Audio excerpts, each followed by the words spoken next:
Hello everyone, my name's Hooten and welcome to the GenX Analytics YouTube channel. We're going to be going over another infographic today that we posted on our Twitter, and it's to do with the Metaverse real estate, so essentially just virtual land. You might have seen it quite a lot in the news recently about companies purchasing big plots, and you might be asking yourself a couple of questions such as, how do I even buy this sort of land? How can I earn money through buying some of this land? What use is buying some of this land? So I'm going to help you with a few of these questions that you might have.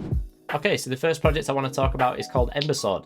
Ember Sword is a game that hasn't actually released yet. They plan to release like an alpha test in the first quarter of 2022. If you own any pieces of their land, then you will have guaranteed access to this alpha. Another way to also have access to this alpha is through owning a badge, which I'll talk about a bit later on. So the game is created by Bright Star Studios, and the world of Ember Sword is split into 4 different nations. These nations are Solarwood, Duscaron, Severend, and Edisau. Or Edisu, not quite sure how you pronounce that one. Each of these nations has 3 different types of territories. Each of them have a different level of challenge, and these territories are called Kingship, Wilderness, and Outlaw. I'm just going to give a brief description about each one. So number 1 is the Kingship territories. These are the territories that the players are actually going to control themselves, whether it's things like building on top of these plots of land. There's a total of 160,000 plots of land available for the players.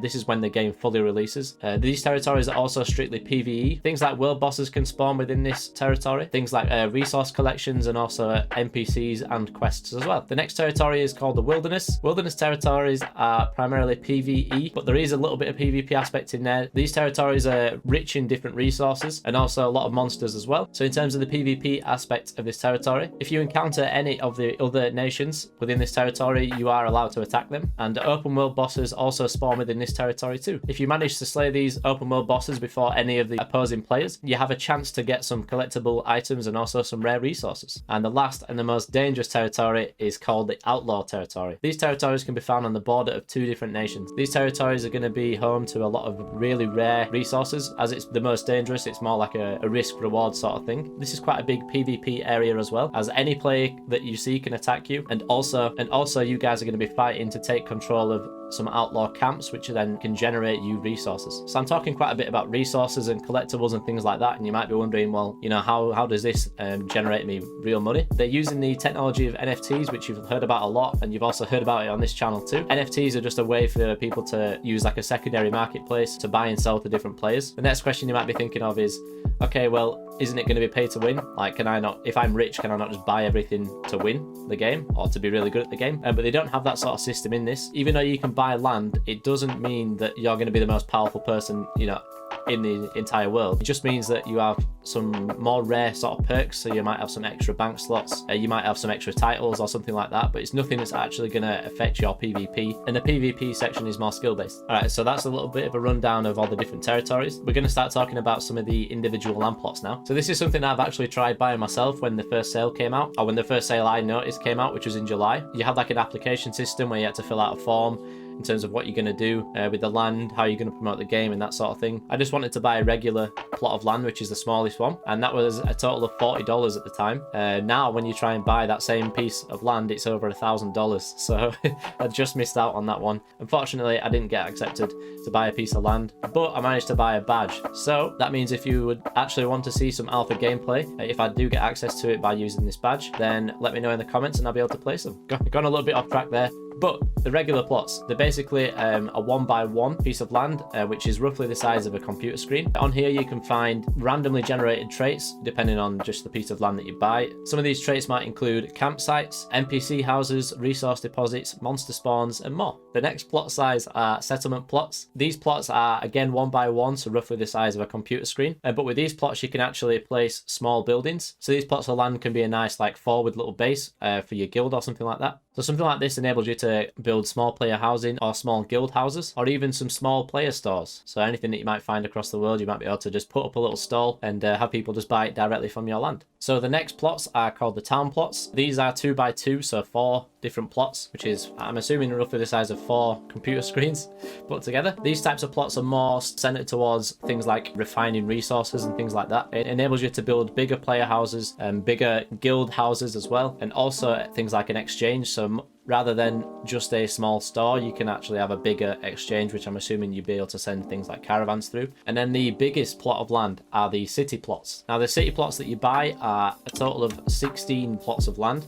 Now these plots of land are huge and they are quite expensive as well, but these are going to be sort of centered around most of the world because, I mean, the cities are going to be huge, so you're going to have a lot of different player housings, crafting stations, refining stations, even trading posts as well, and also portals. Portals are just one form of teleportation throughout the game, although they have said on the website that it isn't the only way of transportation. So that's all the different plots of land. If you go on the website, you can actually see what all these plots of land do on the about section. So over 1.8k of Ethereum has been traded on the OpenSea platform since the land sale. So that's, I'm assuming, mostly secondary sales, which is a lot of Ethereum. And the minimum price, like I said, is about $1,000 for just a regular plot of land. So in terms of all the land sales that they've made on the website, it's made over $1.5 million. And they also received a $2 million investment from a couple of investors, which I'll mention, sort of the big ones: Dialectic, Mechanism Capital, and Delphi Digital. So yeah, I am really excited for this game to come out. I've seen a bit of footage of the alpha, or the pre-alpha, that'll be shown just in the clip just behind me. So that's going to be it for Ember Sword. I hope you enjoyed this little section. If you did, then leave a comment below. I'm also going to try and play the game like I said before, so if you do want to see a bit of real-time footage, maybe in my live stream on YouTube or Twitch or something like that, then let me know. All right, so the next project I want to talk about is the Sandbox. Now, the Sandbox released an alpha literally just yesterday is when it first came out. I've had a little run around there myself, so I'm going to post a clip of just me running around the free area. It's definitely not the first look I don't think we've seen. I think there's been some little tests and stuff before, but I can physically go there now without having to pay anything. All I have to do is just create an account and I can jump straight into the alpha.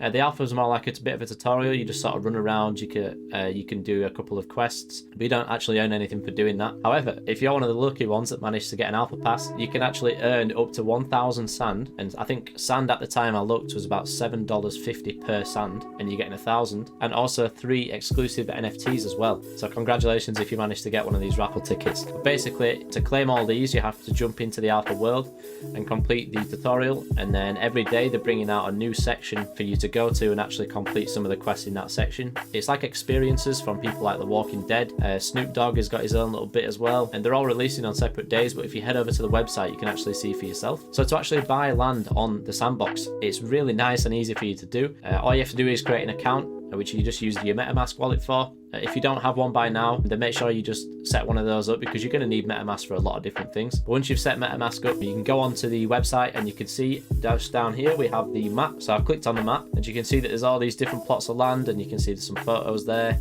of some different companies or projects that have bought land. So each piece of this map is something I can actually click on and see who the owner is. So like you can see here, I can actually buy this on OpenSea for 15 Ethereum. Yeah, it's quite a lot, but yeah. So you can see as we go down, we got Atari that have bought a big piece of land here, and you can see it's 576 parcels of land. So they're going to make some kind of experience there, I imagine. You got a couple of smaller projects. Sorry, that's Atari again, but yeah, you got another smaller plot of land there. It's 9 parcels. What we got down here? Free range token. It's just another company that's bought some stuff. So you can see as we're going across, there's quite a lot. But yeah, it is color coded. As I scroll further out on the map, you can see just how many plots of land there are. See, Binance has got their own section down there too. But yeah, it is color coded. So grey means that lands are available for purchase. As you can see, there is no grey because they've been purchased.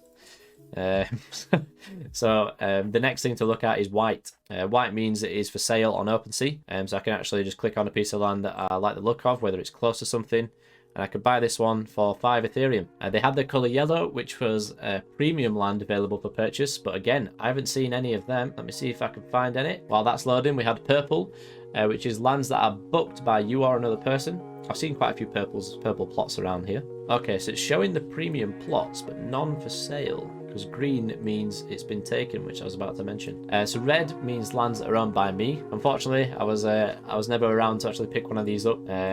Yeah, this is a project that I definitely slept on. So unfortunately, I never managed to pick one up myself. Yes, I said, yeah, green, these are lands that are picked by someone else, and blue are lands that are being reserved for partners. So you can see we have a plot of land here that's being reserved. I can bid on it, but I'm not a partner, so there's a good chance I'm not going to get that. You can see these are the bigger plots of land. This is one that, well, a similar or the same size to what Atari has bought. Some other projects too. So yeah, you can see it's quite a nice interactive map. It might be a little bit slow to load at first when you first, jump on, But once you let everything load in and all these projects load in, it's pretty smooth, even when I'm zoomed all the way out. So you can have fun going through there. Or another way to buy, oh, there we are, look, premium. I found one. Oh, I've still got the filter on. Nah, Christ. But yeah, so you can see that's the premium. And basically, when you own a piece of land like this, you can build whatever you like on it. So in a previous video, I talked about sand, and I mentioned that when you buy pieces of land, you can essentially build whatever you want on it. So any sort of experiences. And to build these experiences, what you could do is, if you had like quite a creative mind, or you knew people that were quite creative, you can create your own entities, and you can give these like stats and things like that. So you can basically create assets like different objects or buildings or enemies with stats. Once you built these using their own platform called Game Maker, you can choose to either sell them to other players to create their experiences, or you can use them in your own. I'm going to see if I can find some clips in the background to actually show you guys of the Game Maker itself and people actually building these. It does look really interesting the way that they build them, and it looks, I wouldn't say simple, because I don't want to say, oh, I can do it, because I don't think I'd be able to, but it does say that there is no code required, so maybe I could give it a go. I could make the GenX Moon Man.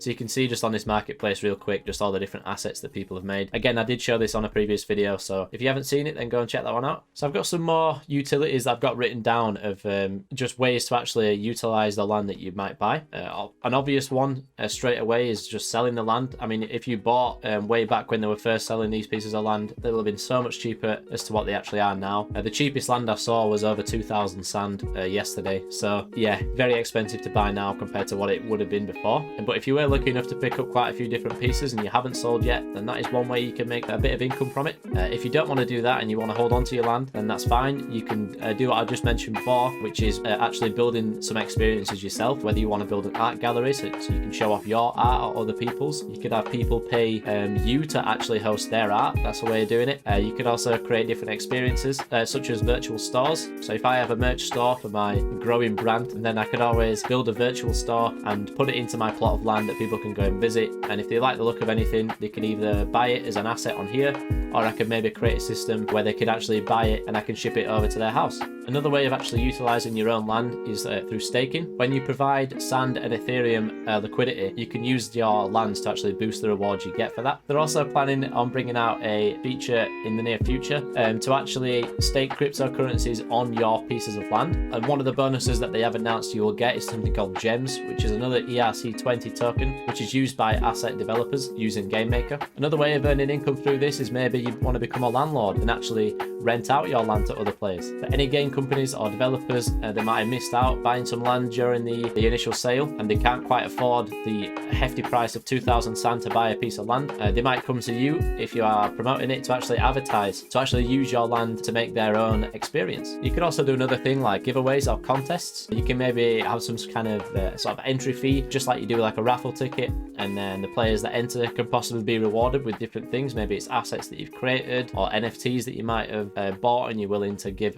away to people. But yeah, you could use that as like an entry requirement, like you have to pay this much sand to enter or something like that. There's definitely other ways to sort of monetize this. I feel like you'd be able to sort of go forward to other companies and say, look, I get this many people on my land, and why don't you put up a little advertising spot and you pay me so much a month or so much per visit or something like that. I feel like there is definitely something there. So I actually had a look at the potential of buying an alpha pass yesterday, and when I looked at the lowest was 2.5 Ethereum, which is a little bit out of my budget, unfortunately. But I did really want to play it. Like I said, I ran around the alpha yesterday, and the bonuses that they're giving away of being able to earn 1,000 sand and those 3 NFTs, it's almost worth it if you were to sell off the sand instantly, but it's not quite there. I think either sand has to go up more in price, or the NFTs will actually have to be worth more than what you're paying for the alpha pass, but it's quite a big gamble on my part, so I think I'll just wait for the game to fully release. So that's all we're going to be talking about for Sandbox. We have one more project to talk about after this, so don't go yet. Alright, the final project I want to talk about is Decentraland. Again, this is a project that I've mentioned in the past in some previous videos, but it is such a big project that when we talk about things like land, it's worth me bringing up. There are still a lot of projects out there that have talked about building metaverses, but they haven't quite got to that stage of actually showing people. So when I've got projects like this that are fully built, and there's so much to talk about for them, I've just got to jump in. So if you've seen my previous videos, you will have also seen a bit of gameplay in the background of me just sort of running around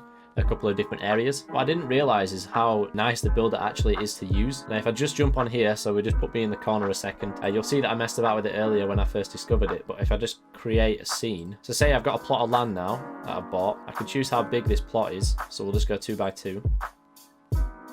And I don't have to download anything, as I just hover over download scene. I don't have to like download any sort of program or anything. This is all on the browser. So once this renders up, just use my mouse and stuff to move around. I can right click to pan. And I can go through all the different assets that have been made already. And just decide to create a scene. Now I'm doing this in real time just because I've discovered this builder. So for Decentraland, what I'm going to do is actually go through the builder real time, just to sort of show you the different assets. In terms of the Sandbox one, I actually have to download something, so I'm going to find some clips of that as well. And just sort of, it won't be real time, but it will be something you'll see in the background. So as you can see, you've got all the different assets here. If I just go and scroll down, you can see all the different types. You have plenty of options. You got some chests and stuff there that you can actually have separate animations for as well, which is really nice. I can put a nice bridge across there. That's lovely. Maybe one day we'll get a GenX Plaza. That'd be pretty cool. It's a little bit like Sims in a way. You could almost see it as Sims. Little doghouse.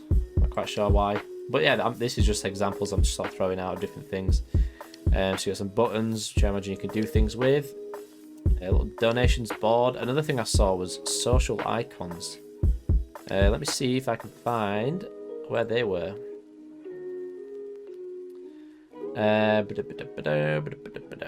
Social links. So this is what I also found really cool. So a previous clip that I had on another video was me running around, and I saw these little social buttons that were sort of floating around. You can see you've got some different types. But when you just put one of these down, all you have to do is just throw in a Discord server, and when you walk up to that in real time, you'll be able to actually click a link to take you to the server. What's good about this is at the top right, I just press preview.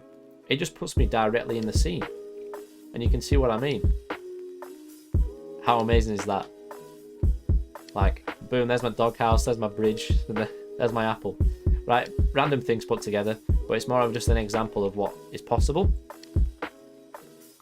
So if I'm not very good at creating these scenes, right, I can go back, you can see the different ones I've made, but I can go to the scene pool, I can scroll down and look at ones that people have already created. So we can see someone's made this. Just have to wait for it to render before I jump into the world. But basically I can see who it's been made by. And he's going to put his little art in there as well, so some free promo for him. And I click on view, and I can jump straight into his plot of land and have a look around as well. If I can find the door. There we are. Look, might be a little bit trippy. My mouse sensitivity is not good. Jesus Christ. Alright, yes, perfect, right? So I can actually just physically walk around this plot of land to see what it looks like when it's been built. There was a couple of really nice ones that I saw, and they were like, they had over 200 assets in there, definitely. They were like entire cities that I could walk around, but I'm not sure if this... Oh god, here it is. We'll let that load up. So if you're struggling to be, you know, creative, and you need another scene, then check out this one that this person's made. An entire city. I'll just quickly press enter, and I'm instantly in this plot of land. Obviously it's more than one plot of land here, it's quite a few. I can scroll through, you got some flying cars, you got a little parking rank. What's this sign say? Parking, 10 mana per hour or 70 mana per day. Not bad. But yeah, this is like, yeah, this is really nice. It's nice for me to actually just jump in and actually see the scenes, although I am very small compared to that. Christ. But yeah, really nice. I'm not a very creative person, so you won't see me making too many things, but it's definitely nice to see other people's creations and their own sort of minds jumping into it. Alright, so that's enough for just running around on the scenes. If you're looking to actually buy some land on the secondary market at the moment, quite expensive, I'd say. Well, it all depends on how much you actually have in crypto. So the floor price is actually 3.23 Ethereum. I think I looked yesterday for that. And there's been over 270,000 Ethereum worth of trading volume on the OpenSea platform as well, which is a crazy amount, and that's just for the land. One last thing that I actually wanted to go through before we end the video was just the events page as well. In terms of monetization, it's pretty similar to how you would monetize some other pieces of land by building your own experiences. Like I mentioned before, with the art galleries, you could have casinos, which is Decentraland Games. They've got their own casino within Decentraland. I'll post a clip of me just walking around there. If you're not quite sure what to do within this metaverse, you can just jump around here and see all the different events. Like this one is here, club nights starting in 3 days. It'll allow you to just jump straight in. So you can see all I have to do is just press jump in, and it puts me straight into that area of the metaverse where I can take part in these sort of tournaments, if they are tournaments, or just, you know, normal events. I think personally with all these different projects that are coming out, such as Sandbox and Ember Sword and Decentraland, and with it being owned by so many different people, there's always going to be so many different experiences you can do. So sometimes when you're playing a game, I've been using New World quite a lot because I've been playing that quite a bit in my spare time. But for example, New World is only owned really by the developers. I know you got, you know, cities that can be owned by players, but you can't physically change, you know, how they look or the type of experience that you're going to have there. But with these different players owning these different plots of land, they can make anything that they want. So I feel like it's going to be a lot harder for you to get bored, and with there being so many different projects, it's just going to be mind-blowing. I don't know how I'm going to keep up with all this. I'm quite a big gamer myself, so when I see all these different projects that are coming out, especially Ember Sword, with the type of thing it is, with it, you know, being combat, it's something that I'm really going to get stuck into. Hopefully I didn't speak too fast there. I had something in my head and I just needed to just say it. So that's going to be it for this video. I do hope you enjoyed all the different projects that we spoke about today. There were other projects on the infographic, but the video is going to be really long if I talk about them all, but I will talk about these projects in some future videos. If there are any projects that I've missed out that you would like me to talk about, then please post it in the comments below. I'm always interested in finding some new different projects. If you've made it all the way through to the end of this video, you might as well drop a like and maybe even a subscribe as well. And with all that being said, I hope you enjoyed the video, and I'll see you next time.